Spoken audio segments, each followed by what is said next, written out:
Hello, I'm Chris Williams from Read Comics, They're Bad For You. If you're watching this on my BitChute channel, Comic Freak, today we're going to be talking about how J.J. Abrams has been kicked off of Star Trek. Or rather, a bunch of events have happened that pretty much made sure that J.J. Abrams can no longer get his dirty hands on Star Trek.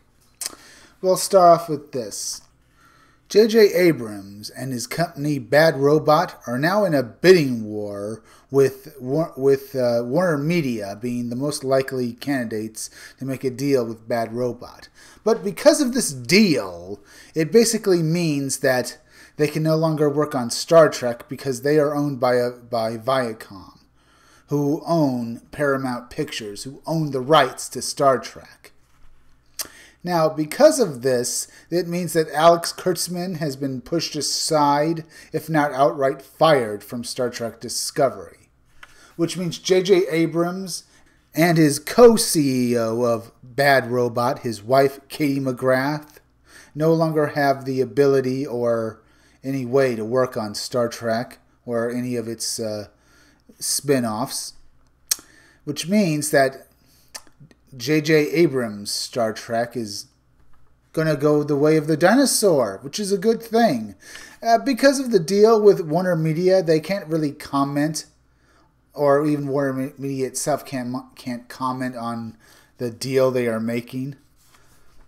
Viacom has decided to, well, I think they're just pulling up stakes, and they're going to maybe most likely put Star Trek on the back burner for 10 years, so everyone forgets this era of it, hopefully. I mean, it sounds a bad thing, but 10 years might be a good thing to not have anything to do with Star Trek, because we don't want this, or to be reminded of Star Trek Discovery.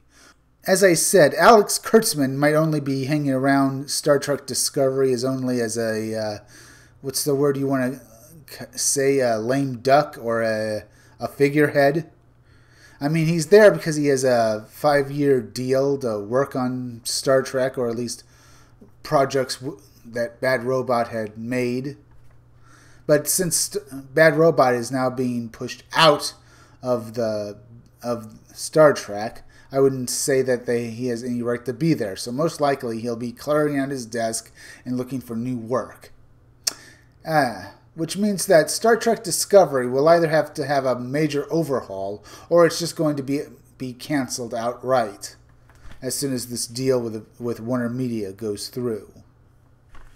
Now, other things that are going through this are other people who are affiliated with Bad Robot, Shonda Rhimes and Greg Berlanti, as well as Ryan Murphy, each of them having considerable amounts of money invested in this Warner Media deal as well, because each of them goes for several $100 million apparently.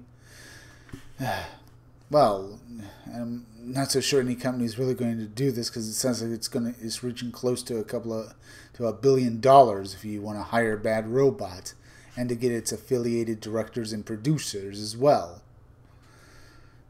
Warner Media must know what it's doing then.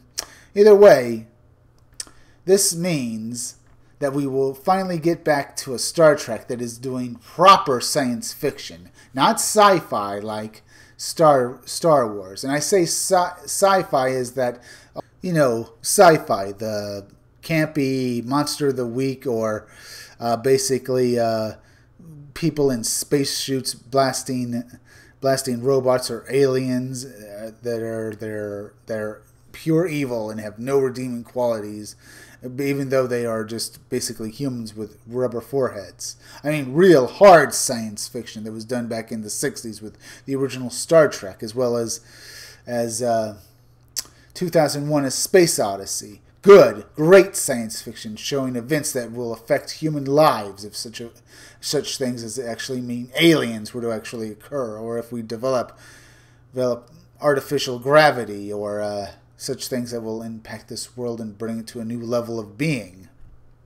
Now, as I've said, J.J. Abrams is making a deal with Warner Media, and this deal part of the deal is he can't talk about it with anyone else. So we have no real idea if this means that he won't somehow weasel his way back into it.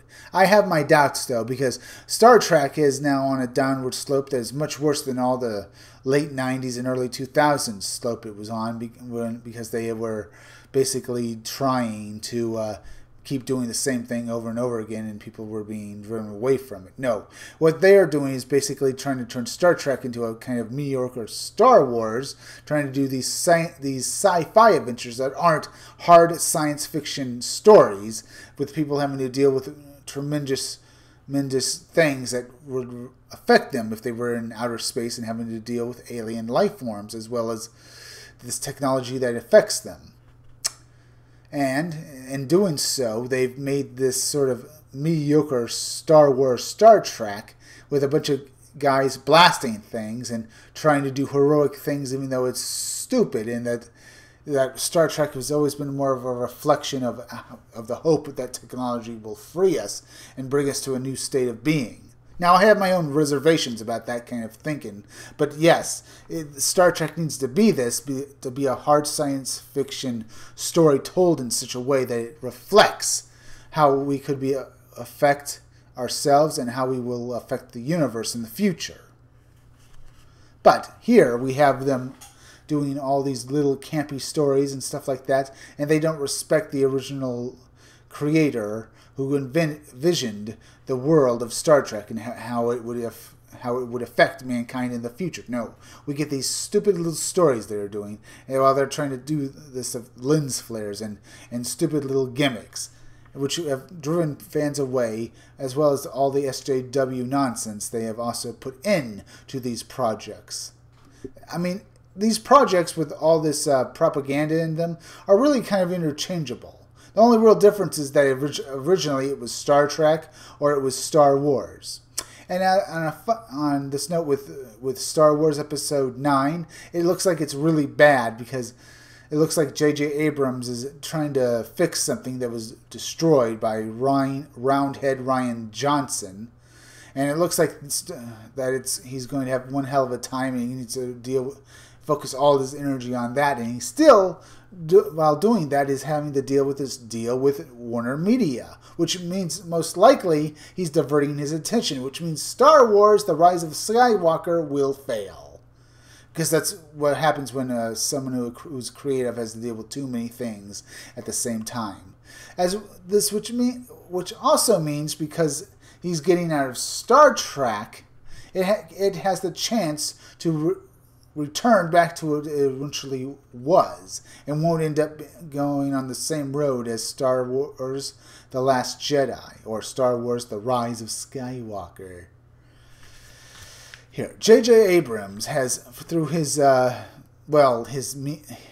respecting the original material and destroying two franchises that people really love and cherish, he has made his bed, and now he has to deal with all this stuff that seems to be falling around his ears. And probably no doubt because he was somewhat greedy, and now he's trying to make a deal with Warner Media, even though he has prior commitments, even though it was producing such bad content to Star Trek, as well as their Star Trek's owner, Paramount Pictures. I have to say that I'm glad that J.J. Abrams and Alex Kurtzman are on their way out, and that most likely in the very near future there'll be a plethora of new Star Trek stories, as well as Star Wars, if Disney ever gets around to actually getting rid of J.J. Abrams. That'll be fundamentally both good science fiction as well as good sci-fi.